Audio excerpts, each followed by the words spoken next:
നമുക്ക് ഏറ്റവും സങ്കടകരമായ ഒരു വാർത്തയായിരുന്നു ഇന്നലെ രാത്രിയിൽ വന്നത്. സംസ്ഥാന സ്കൂൾ കലോത്സവങ്ങളിലും അതുപോലെ സർവകലാശാല കലോത്സവങ്ങളിലുമൊക്കെ കോഴ ആരോപണം പലപ്പോഴും വന്നിട്ടുണ്ട്. പക്ഷേ ഇത്തരമൊരു ആത്മഹത്യ ആദ്യമായിട്ടാണ് ഉണ്ടാകുന്നത്. മരിച്ച നിലയിൽ കണ്ടെത്തിയ കലോത്സവ കോഴക്കേസിലെ ആരോപണ വിധേയൻ വിധികർത്താവായ PN ഷാജിയുടെ പോസ്റ്റ്മോർട്ടം ഇന്നാണ്. നിരപരാധിയാണെന്നും താൻ കോഴ വാങ്ങിയിട്ടില്ലെന്നും രേഖപ്പെടുത്തിയ ആത്മഹത്യാക്കുറിപ്പ് പോലീസ് കണ്ടെടുത്തു. കോഴ ആരോപണത്തിൽ മകനെ കുടുക്കിയതാണെന്ന് PN ഷാജിയുടെ അമ്മ ലളിത ആരോപിച്ചു. അടുത്ത സുഹൃത്തുക്കളാണ് ഷാജിയെ കുടിക്കിയതെന്ന് സഹോദരൻ അനിൽകുമാർ 24-നോട്. അമ്മേ, ഞാനൊരു തെറ്റും ചെയ്തിട്ടില്ല. എൻ്റെ കാല് മുടിച്ച് എന്നെ കെട്ടിപ്പിടിച്ചിട്ട് പൊട്ടിക്കരഞ്ഞിട്ട് അത് പറഞ്ഞു. അമ്മ, ഞാനൊരു തെറ്റും ചെയ്തിട്ടില്ല. ഇതന്നെ ആരും ഇതാക്കിയതാന്ന്. അന്നെ ആരും കുടുക്കിയതാന്ന്. ഞാനൊരു തെറ്റും ചെയ്തിട്ടില്ല. ഈ ദിവസം ഈ 3 ദിവസവും ഇതന്നെ പറയല്. ഈ കോഴ വാങ്ങുന്നതാണെങ്കിൽ ഈ പുരയിൽ ഇങ്ങനെയാവുമോ മക്കളെ? ഈ പുരക്ക് ഒന്നിക്കലും എന്തെങ്കിലും ഒരു മാറ്റം വരിക, അല്ലെങ്കിൽ ഒരു പുറം വേറെ എടുക്കുക. ആ നയിച്ചിട്ട് കിട്ടുന്ന പൈസേനെ കൊണ്ടാണ് എല്ലാം ചെയ്യുന്നത്. അതിന് പൈസ ഇല്ലെങ്കിൽ എനിക്ക് പെൻഷൻ കിട്ടിയാൽ പറയും, അമ്മ എന്തെങ്കിലും നോക്കട്ടെ എന്ന് പറഞ്ഞിട്ടെല്ലാം വാങ്ങിയിട്ട് പോക്കാം. മാനസിക സംഘർഷം അതിനെയാണെന്ന് ഇങ്ങനെ തളർത്തിയിട്ടുണ്ടാവുക. കാരണം ഇതുവരെ ഒന്നും കേൾക്കാത്തതാണ്. ഞാൻ ചോദിച്ചപ്പോൾ അവൻ എന്നോട് സത്യമായിട്ട് പറഞ്ഞതാണ്, ഞാനിതിൽ നിരപരാധിയാണ്. എന്നെ പല ആളും സമീപിച്ചിന്, എന്നെ വിളിച്ചിന് ഫോണിൽ. കാരണം ഇതിന് ജഡ്ജസിൻ്റെ ഇതിൽ മുന്നേ പോയ സമയത്തും ഫോൺ ഇവർ യൂസ് ചെയ്യുന്ന സമയത്ത് ഫോൺ എടുക്കലൊന്നുമില്ല. മെസ്സേജും വന്ന് ഇങ്ങനെ നോക്കുകയെന്നല്ലാതെ എടുത്തിട്ട് മറുപടി ഒന്നും കൊടുക്കില്ല പോലും. എൻ്റെ അടുത്ത ആൾക്കാരനെ ഞാൻ ഇത് ചെയ്തിരുന്നവൻ പറയുന്നത്. അടുത്ത ആൾക്കാർ, എല്ലാം അറിയുന്ന ആൾക്കാരനെ. അത് പേരൊന്നും പറഞ്ഞില്ല. ഇല്ല, പേരൊന്നും പറഞ്ഞില്ല. കുടിക്കിയതാന്ന് പറഞ്ഞത്. കേരള സർവകലാശാല കലോത്സവത്തിന്റെ തുടർ നടത്തിപ്പിൽ തീരുമാനം നാളെ ഉണ്ടായേക്കും. കണ്ണൂരിൽ നിന്ന് സജോ ദേവസിയും തിരുവനന്തപുരത്ത് നിന്ന് MG പ്രതീഷും തത്സമയം ചേരുന്നു. Good morning to both of you. Sajo, യഥാർത്ഥത്തിൽ ഈ PN ഷാജിയുടെ ആത്മഹത്യാ കുറിപ്പ് ചില യാഥാർത്ഥ്യങ്ങൾ വീണ്ടും പരിശോധിക്കണം എന്ന കാര്യത്തിലേക്കാണ് വിരൽ ചൂണ്ടുന്നത്. എന്തൊക്കെയാണ് നമുക്ക് ഏറ്റവും ലേറ്റസ്റ്റ് ആയി ലഭിക്കുന്ന അപ്ഡേറ്റ്സ്?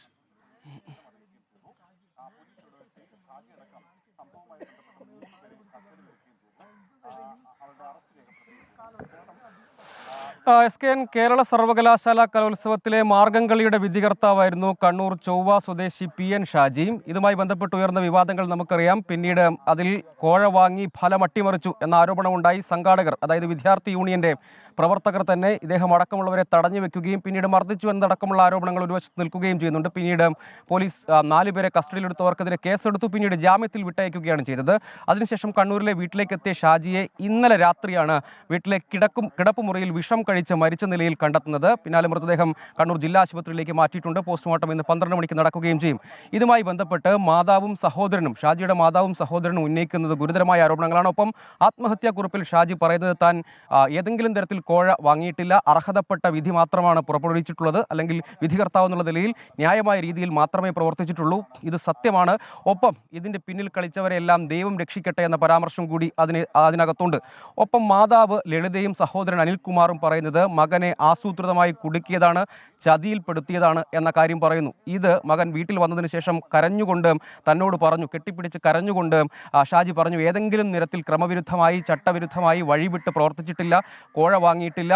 ഒപ്പം അങ്ങനെ കോഴ വാങ്ങുന്ന ആളായിരുന്നെങ്കിൽ, ദീർഘകാലമായി ഈ രംഗത്ത് പ്രവർത്തിക്കുന്നുണ്ട്, അങ്ങനെ കോഴ വാങ്ങുന്ന ആളായിരുന്നുവെങ്കിൽ പണം സമ്പാദിക്കുമായിരുന്നില്ലേ? അങ്ങനെയൊന്നും ഇതുവരെ വളരെ സാധാരണമായ ജീവിതം നയിക്കുന്ന ആളുകളാണ്, അങ്ങനെ സാധിക്കുമായിരുന്നില്ലേ? അദ്ദേഹം ഇതുൾപ്പെടെ വലിയ തോതിൽ മാനസിക സമ്മർദ്ദത്തിലായിരുന്നു. Police case. ഒപ്പം ഇന്ന് അദ്ദേഹം തിരുവനന്തപുരം കന്റോൺമെന്റ് സ്റ്റേഷനിൽ ചോദ്യം ചെയ്യലിന് ഹാജരാകേണ്ടതായിരുന്നു.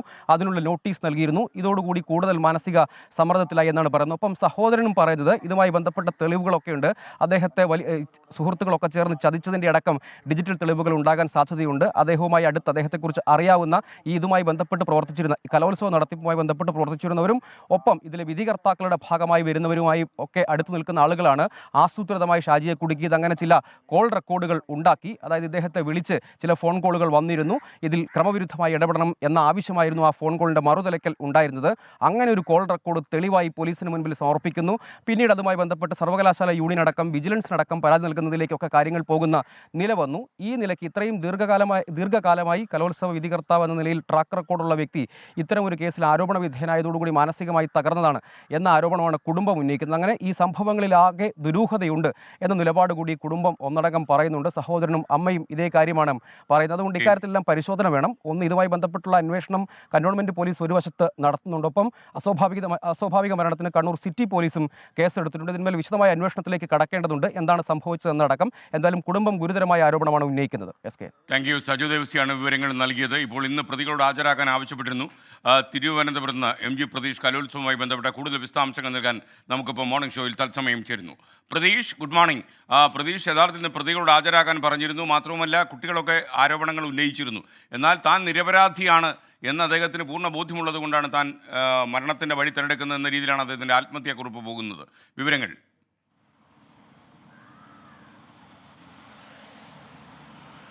Good morning SKN. അടിമുടി വിവാദ കലുഷിതമായിരുന്നു കേരള സർവകലാശാല കലോത്സവം. ഇക്കഴിഞ്ഞ ശനിയാഴ്ചയാണ് കലോത്സവ വേദിക്കിടെ ഈ മാർഗം കളിയിൽ കോഴ ആരോപണം ഉയരുന്നത്. തുടർന്ന് കന്റോൺമെന്റ് പോലീസിൽ നിന്നുള്ള ഉദ്യോഗസ്ഥ സംഘം ഈ കലോത്സവ വേദിയിലെത്തുകയും ഷാജി ഉൾപ്പെടെയുള്ളവരെ കസ്റ്റഡിയിലെടുക്കുകയുമായിരുന്നു. ഈ ഘട്ടത്തിൽ തങ്ങളെ മർദ്ദിച്ചു എന്നുള്ള ആരോപണമടക്കം ഇവർ ഉന്നയിച്ചിരുന്നു. അതിന് പിന്നാലെ കന്റോൺമെന്റ് സ്റ്റേഷനിൽ ഇവരെ എത്തിക്കുകയും സ്റ്റേഷൻ ജാമ്യത്തിൽ വിട്ടയക്കുകയുമായിരുന്നു. ഇതിന് പിന്നാലെയാണ് വിശദമായ ചോദ്യം ചെയ്യൽ നോട്ടീസ് നൽകുകയും ഇന്ന് ഹാജരാകാൻ ഷാജി ഉൾപ്പെടെയുള്ളവർക്ക് നിർദ്ദേശം നൽകുകയും ചെയ്തത്. അതിനിടെയാണ് ഷാജി ഇപ്പോൾ വീട്ടിൽ മരിച്ച നിലയിൽ കണ്ടെത്തിയ സാഹചര്യമുണ്ടായത്. എന്തായാലും വളരെ ഗൗരവത്തോടു കൂടിയാണ് കന്റോൺമെന്റ് പോലീസും ഈ നടപടിയെ കാണുന്നത്. കാരണം ഈ കുടുംബത്തിന്റെ അടക്കം ആരോപണങ്ങൾ പുറത്തു വന്ന സാഹചര്യത്തിൽ ഈ കോഴ ആരോപണം, അതുമായി ബന്ധപ്പെട്ടുള്ള പരാതിയിൽ മറ്റാർക്കെങ്കിലും പങ്കുണ്ടോ അല്ലെങ്കിൽ അതിലേക്ക് നയിച്ചതിന്റെ മറ്റ് ഘടകങ്ങളടക്കം ഗൗരവത്തോടു കൂടി പരിശോധിക്കുമെന്നതാണ് കന്റോൺമെന്റ് പോലീസിൽ നിന്ന് നമുക്ക് ലഭ്യമാകുന്ന വിവരം. മറ്റ്